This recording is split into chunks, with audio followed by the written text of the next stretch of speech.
We are a dog-friendly office, so my 2 dogs are there with me all day long. Yeah, it's amazing. They have their bed behind me, and I turn around, and they're just, laying on their backs waiting for a belly scratch.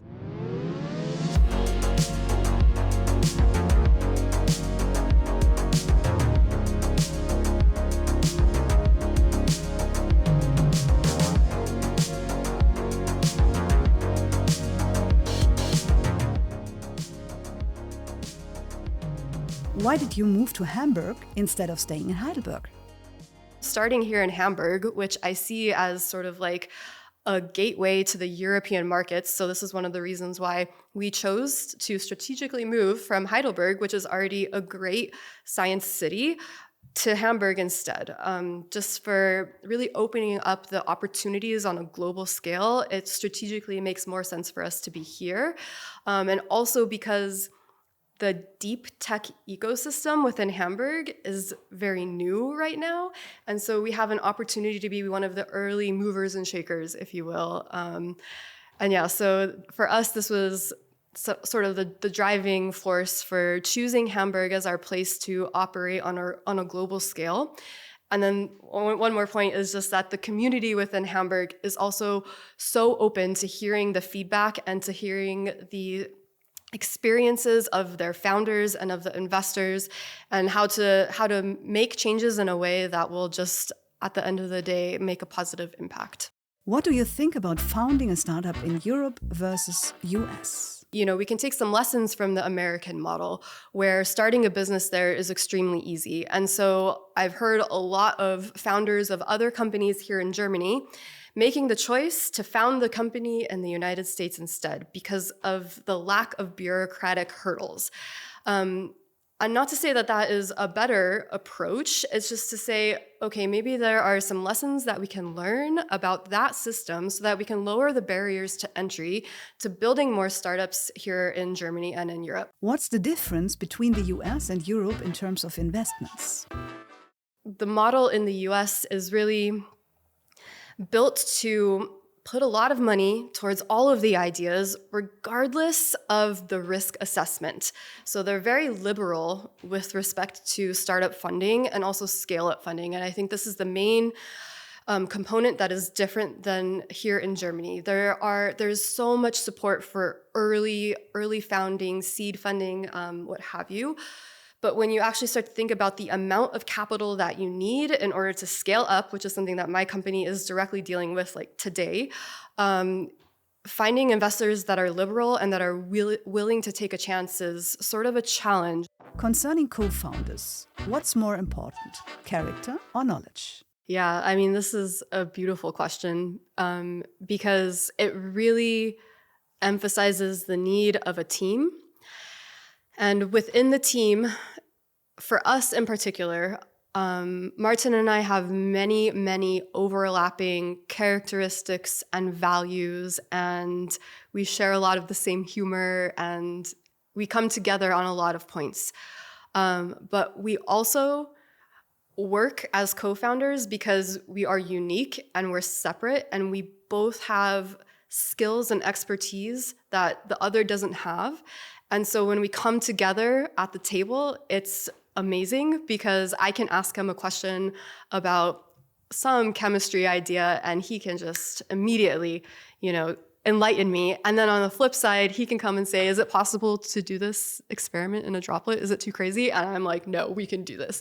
So, to be able to sort of have like synergistic yet overlapping characteristics and values and qualities, it's really important. And I've seen a lot of people come together in different ways in terms of how they assemble their co-founding team.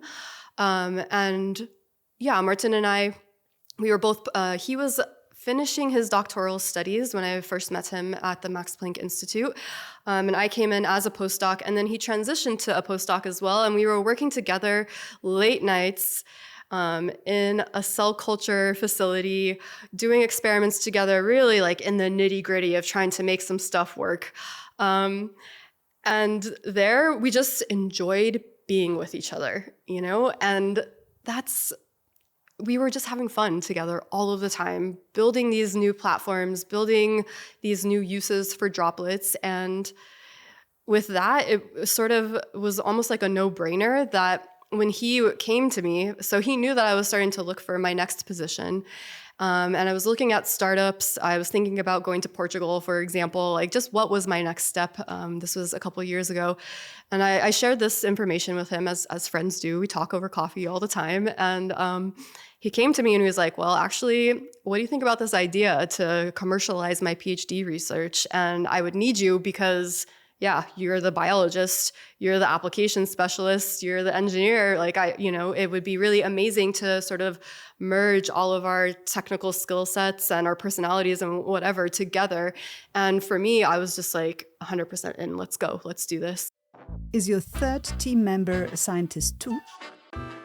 She brings a business chemistry background to our team. And so we also, with respect to investors, can instill a little bit of confidence from the investor side that we also have a business person helping us as well to develop the growth strategies, the market entry, the sales, the human resources, the quality management, all of the other things that come along with commercializing a deep tech idea all the way to a product. Yeah.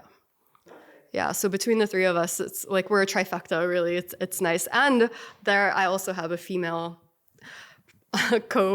co-person on the management team as well. And, it's so nice because we can really empathize with each other. I can just go call her and tell her, like, this is what happened today because I'm a female. And she's like, yeah, I know. And, she's also a mother as well, a new mother. And so all of these things that just come along with being a female and how to build sort of like empathy within your company culture so that everybody can have an equal playing field. And it's really amazing to be able to sit so high up in a company and create the type of culture that we want to have. You started bootstrapped. Is it recommendable? When you think about bootstrapping, the main reason why we wanted to bootstrap in the first place is that it would enable us to keep control over the direction of our company.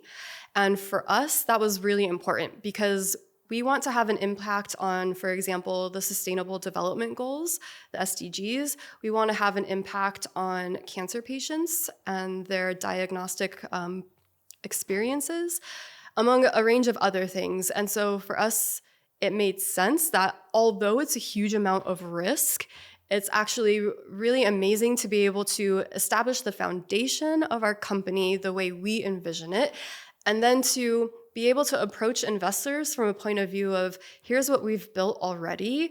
Do you want to get in on the future now? And that's, it's worth the trade-off for the risk, I would say. What's your final advice for founders? I think as a founder, there are moments when you can become completely isolated because you have created your position at the end of the day. Nobody else in the entire world is experiencing the way that you are. And that can be, this isolation, this sort of, having a lack of empathy from anybody else, not being able to approach anybody else for understanding or what have you. That can be sort of a scary, dark place.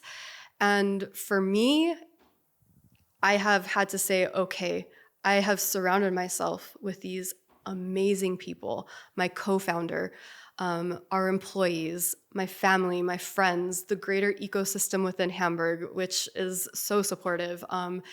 And to just recognize that, maybe you're alone in the definition of your job position and what you are creating for yourself, but also the community is there. And so to remember to that, you can tap back into your community, you can reach out to other people, and that you don't sort of have to like suffer alone in your position. It's really important. So surround yourself with positive, supportive people.